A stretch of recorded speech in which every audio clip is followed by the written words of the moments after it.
Hi, I'm Thomas, Believe in the Run, and this is the Boston Boost 7. So what makes this a great souvenir shoe or a great special edition shoe? It's the little touches that bring in Boston. So you've got a tongue with the Boston Athletic Association logo on it. Nice touch. The Boston Marathon with part of the logo on the heel counter. It has a sock liner with all the special areas that you run through in the little towns in Boston that you're gonna run through during the marathon. And even the tips of the shoelaces have 26.2 and 2018 on the shoe. So definitely a nice way to put Boston into the overall shoe design. But what's really important is whether or not it's a good shoe. Lucky for you, if you're a fan of this shoe, it is a decent shoe. Actually, really good shoe. So I like the Adidas Adios, and this is kind of a little bit of a beefed up version of that shoe. So what do you get? You get a little more cushion. But before we get to the cushion, I'm gonna tell you a little about the upper. So if you had the Boston 6, it's not a huge upgrade to the shoe, just minor details, little difference in materials used,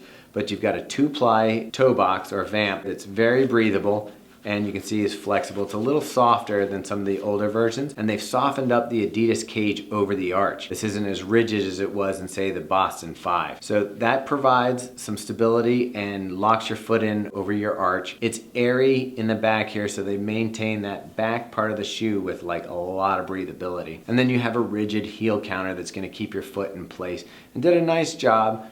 No hot spots, no rubbing, true to size. The shoe felt great on the upper. Nothing to complain about. Even the amount of cushioning in the collar and the heel counter and the tongue is just about perfect. It's soft, it's comfortable, but it's not overwhelming. Doesn't feel like you've got couch pillows lining your ankle. So you get down to the midsole, and the most important part is the Boston Boost. Right here, this Boost material, and of course that provides a lot of cushion and a lot of energy return for your run. You can see it's a 2-layer system here where you have traditional EVA foam on top of the Boost, and that comes into the toe.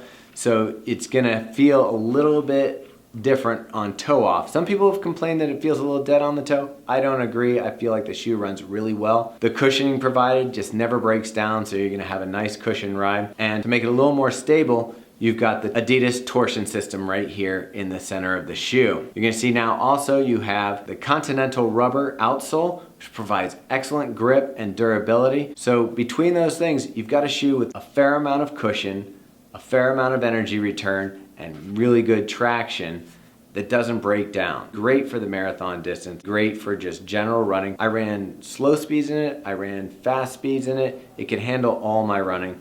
This is a pretty good central shoe for someone who wants to be able to do most of your workouts in one shoe. This can handle it. It's not that heavy. It weighs in at 9.3 ounces for a size 10.5, which is 263 grams. So if you like the metric system, there you go. It's got a 10mm drop and runs true to size. Now, if you can't make it to the expo, you can use the link that we'll provide to go to Running Warehouse, and you can pick up your own Boston edition Boston Boost 7.